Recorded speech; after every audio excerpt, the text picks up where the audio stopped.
नमस्कार. लग्नाच्या बेडीमध्ये आपण पाहत आहोत की सिंधू मंगेशला घरामध्ये बघते आणि तू इथे का आला आहे म्हणून विचारते. तेव्हा ऋतुजा सांगते तिला आम्हीच बोलवलेलं आहे, आम्हाला त्याला विचारायचं आहे सावीचे बाबा कोण. तेव्हा सिंधू खूप चिडते, माझ्या मुलीपासून आणि माझ्यापासून दूर राहायचं आणि हा प्रश्नही पुन्हा पुन्हा मला विचारायचा नाही.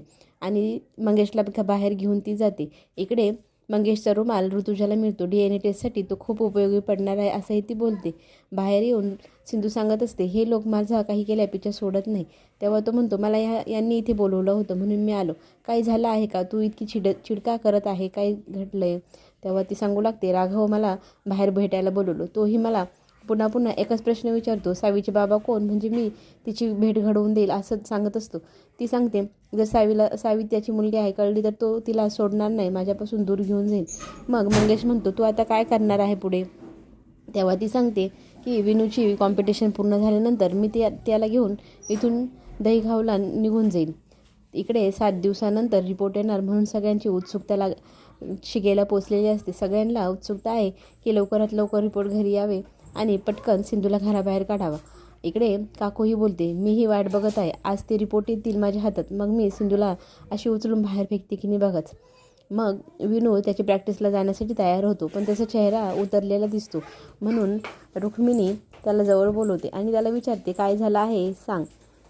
तेव्हा तो सांगतो, मला माझ्या आईची आठवण येत आहे, माझी मम्मा माझ्यासोबत नाही प्रॅक्टिसला, मला तिची खूप आठवण येते, तिला मिस करतो. राघव त्याची समजूत काढतो की लवकरच मम्मा येईल, तू प्रॅक्टिससाठी तयार हो बरं. मग सिंधू त्याच्यासाठी दूध घेऊन येते आणि त्याची समजूत घालण्याचा प्रयत्न करते की तू दूध पी, तुझे ब्रेन बोन्स सगळं स्ट्रॉंग होईल, म्हणजे तू पिटिशनमध्ये तुझा 1 नंबर येईल. तो म्हणतो, हो हो मी पटकन पितो आणि आपण प्रॅक्टिसला जाऊया. मग राघवही बोलतो, मी तुला नेऊन सोडतो. रुक्मिणी बोलते की आज पूजा आहे, तू घरी ये. तेव्हा तो बोलतो, हो मी दुपारी घरी येतो. असं बोलून ते दोघंच निघून जातात. इकडे रुक्मिणी पूजेची तयारी सुरू करते. पूजा चालू होते, पूजा पूर्ण होते आणि नंतर सगळेजण मिळून आरती करतात. आरती पूर्ण झाल्यानंतर रुक्मिणी देवाकडे प्रार्थना करते की मी आज जे करणार आहे त्याच्यात मला यश मिळू दे, माझी घर सुखी होऊ दे. इकडे ती शेजारच्या बायकांना घरी बोलवते, त्यांना पूजेचे आमंत्रण देते. त्या नवीन असतात, त्यांची ओळख व्हावी म्हणून मी घरी बोलवले असंही सांगते. ती ऋतुजाला आणि रेश्माला चहा बनवायला पाठवते. तितक्यात सिंधू तिथे येते. सिंधूला बघून रुक्मिणी काकू तिला आवाज देते, डॉक्टर सिंधू इकडे या, तुमची मी ओळख करून देते. मग सिंधू तिथे येऊन बसते, पण सिंधूला माहिती आहे की हा रुक्मिणीचा काकीचा काहीतरी डाव चालू आहे, ह्या नक्कीच काहीतरी करणार. मग रुक्मिणी काकू ओळख करून देते सगळ्या घरच्यांची आणि सिंधूचीही. मग तिथे राजश्री येते. राजश्रीलाही कळतं आहे की रुक्मिणी काहीतरी डाव करत आहे सिंधूचा अपमान करण्यासाठी. मग ती बोलते की राजश्री पाणी घेऊन ये. तितक्यात सिंधू बोलते, मीच घेऊन येते. मग सिंधू पाणी घ्यायला जात असते आणि तिकडे ऋतुजा आणि रेश्मा चहा बनवता बोलत असतात की आज खूप छान तमाशा होणार आहे, बायकाही आलेल्या आहे शेजारच्या. आता काकू तिचा नक्कीच सगळ्यांसमोर पाणउतारा करणार, बघतच राहा. हे शब्द सिंधूच्या कानावर पडतात. सिंधूला कळतंय की ह्यांचा काहीतरी डाव चाललेला आहे. मग ती तिच्याकडे ऐकत असते तिच्या गप्पा. तितक्यात ऋतुजा सांगते, DNA टेस्टचे रिपोर्ट येणार, राघव कसा सिंधूला उचलून बाहेर फेकतो ते बघतच राहा.